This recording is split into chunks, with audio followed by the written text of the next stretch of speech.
To recap, the cell membrane surrounds the contents of the cell. However, it also controls the movement of substances in and out of the cell through osmosis. Cells, nutrients move from an area of higher concentration, which is outside the cells, to an area of lower concentration inside the cells. Waste do the same thing from moving from an area of higher concentration to a lower concentration outside the cell. This is the magic of diffusion. Pretty cool! How does a cell membrane know what's going through it? It's the selectively permeable membrane. It allows the passage of certain molecules, but not all.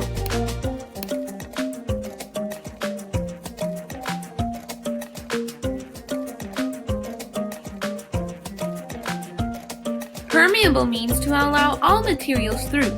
Impermeable means to not let anything through.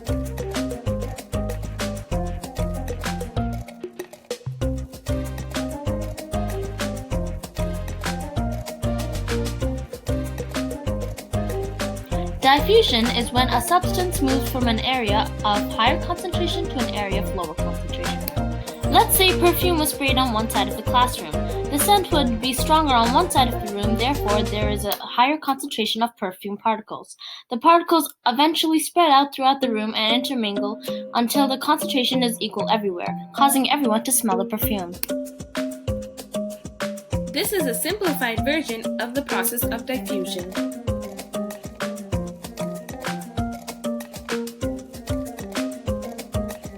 Osmosis is the diffusion of a solvent across a semi-permeable membrane. The semi-permeable membrane only allows the solvent particles to cross. The solvent particles diffuse until the equal balance between all the particles are reached.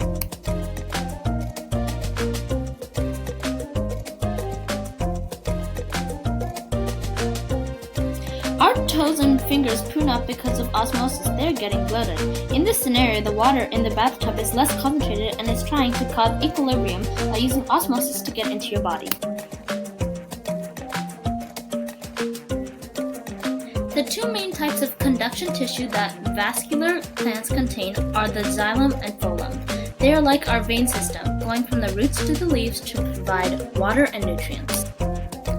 The phloem directs the food and other organic material to different parts of the plant. The xylem conducts the water and dissolves materials, as well as help support the plant for stability.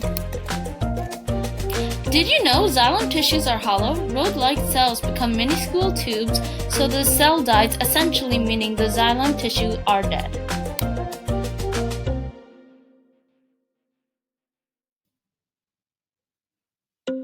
Transpiration. Transfer of water from plants to the atmosphere. The process begins at the roots, specifically the root hairs. They take in nutrients and water through osmosis.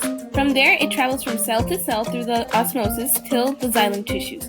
As more water enters the root hairs, it creates pressure and pushes the water up the plant to the xylem tissues. This water is then transported to the leaves so they can produce food. The small openings on the underside of the leaves are the stomata. They allow the exchange of air by opening and closing and is protected by two guard cells, which allow this to happen. So as the water is being pulled, where does it go? It exits the plant through the process of transpiration and the opening and closing of the stomata. This is not a problem if the water is always replaced. This happens so nutrients are always being nourished to the plants.